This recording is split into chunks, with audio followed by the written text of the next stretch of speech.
Meditation is clearly one way, so I'd say it is wrong to say it isn't. However, the ultimate way, to me, is simply letting go.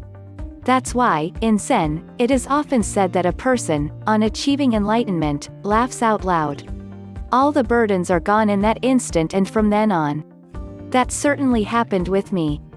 I was miserable and wondering if life had any meaning or was worth even living. And suddenly, in the moment Zen calls Satori, I felt, in an instant that none of it mattered. From that moment on I have felt free. I can choose as best I can. I am free to do, or not do, anything. It doesn't matter. I am, so to speak, just along for the ride.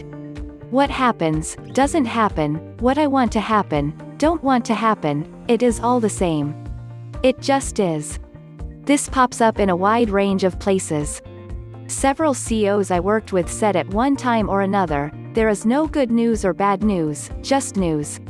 Stuff happens. As the Stoic Epictetus said, the door is always open, meaning if you get to a point where you really don't like the idea of continuing on the journey, well, you don't have to. It doesn't matter.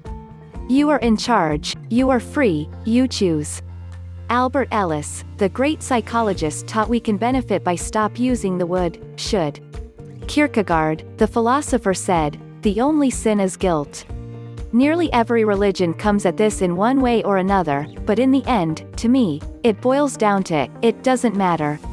How you arrive at this doesn't matter either, so if it is through meditation, great. But there are a million other ways. Meditation is the way to become enlightened, but it depends on how properly you meditate, how long you have been a meditator. It takes countless lifetimes just to attain the first level of enlightenment. Think about it. You are trying to change patterns and habits of countless lifetimes, so it isn't going to happen overnight.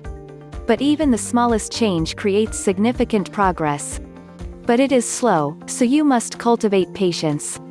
If working with a skilled teacher and getting good meditation instruction, you should start to slowly notice some inner change after 5 to 15 years of meditation. It depends also on how much emotional courage and how much self-discipline you are about to muster. And from there, it just increases over time. Continual and increasing reward. Observation. This is the only way. Observation must be done without the observer, which is the critical self. People who answer this question are generally those who have never discovered what they are at the core, so we get a lot of skewed opinions based on second-hand information.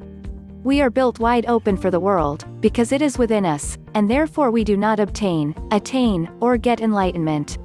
Instead, we can simply see what is already here by way of observation. Observe what you are not, observe where thoughts come from, observe who the observer is.